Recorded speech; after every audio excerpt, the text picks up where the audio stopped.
Well, good morning, Interbet fans, and welcome to the preview for Vaal. We're Thursday, the 14th of September. We have an 8-race program with decimated fields this time of the year. Difficult to find horses that are all going through their vaccinations and that type of thing. So, the first race is off at 20 to 1, 22 pentrometer, 13-meter false rail.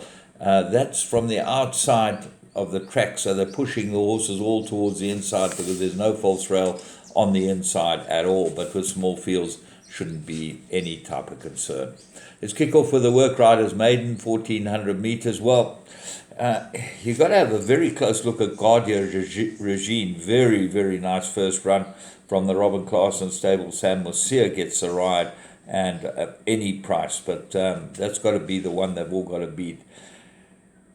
Crepusella definitely got to have a chance, but no winners from the 5 runners so far from that race. That it ran in first time out, and then Encandler Gold didn't run a bad first time race either, so that gets a chance too. And if you're looking for another one, maybe Pike Place, the Diane Stenger runner, number 1. Race 2, Maiden Plate, and they got 1200 meters. Well, with the scratching of Pocket Watch, you've got to believe Kinshin Shah is the right horse, but very, very skinny odds. The danger could be number 1, To the King. Very nice last run. Jared Penny's not riding today, so Gavin Larena gets the leg up. Have a very close look at To the King. Might be a big improver. Battle of Kurskin's Circle of Grace, both got chances. Race 3. This is a Maiden Plate fillies and mares. They've got 1200 meters. And I made it between 3, 5, and 9. 3, Fairy Circle. Thought this had a huge chance of winning this at 10 to 1. Big, big price. Go back early in his form. Got some very nice form indeed and will run well.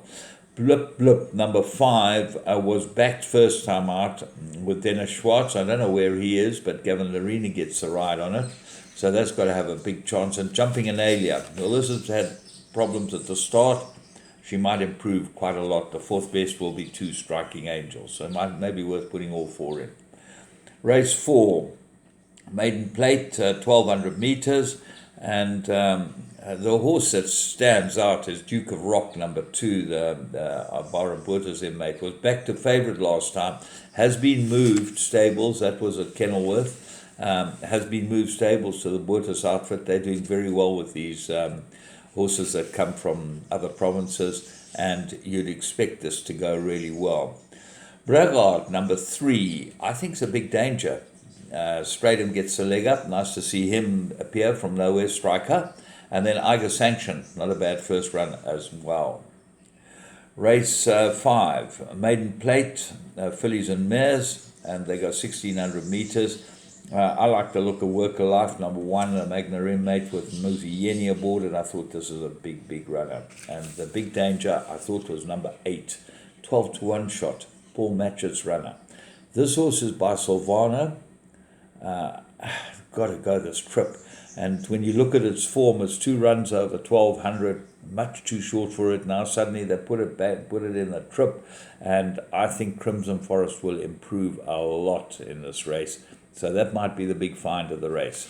Angel of My Heart, 6, Ariel's Jet, 7, and Villa Semenya and United We Stand all got some sort of chance, but I'm going with just the 2 horses.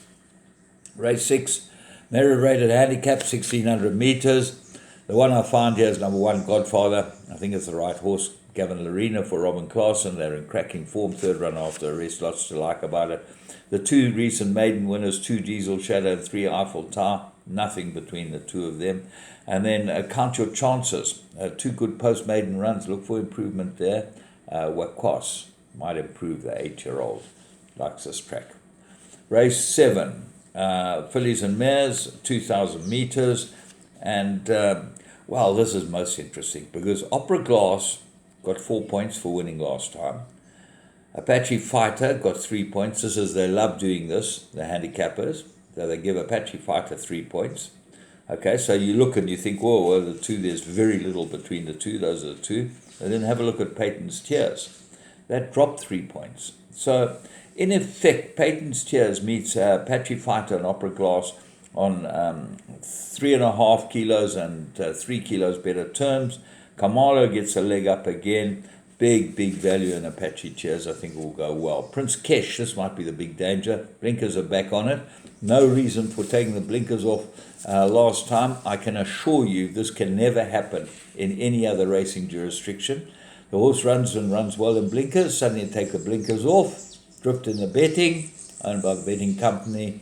And now the blinkers are back on. So I have a very close look at Prince Kesh. But you can't do this. You've got to run horses in the equipment that they normally run in. And as Charles Fall says, this is the problem, transparency.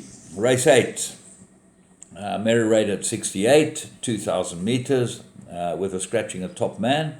I'm going 4, 5, and 10. Little Miss Sunshine might be the best one here. Very good form. With off the weight, 52 kilos on her back. She's well in a race like this, and she could go extremely well.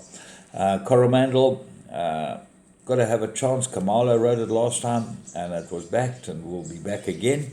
And then Tree Fairy, she got a better distance for this, and Calvin gets a leg up on it, so that could go well too.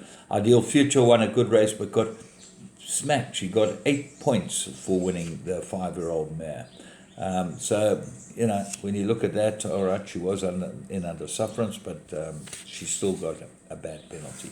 So, from me, James Goodman, and the whole Interbet team, as you can see, filled with insight this preview. And if you listen, you get a good idea of what's going on. Subscribe and share, please. Have a great day.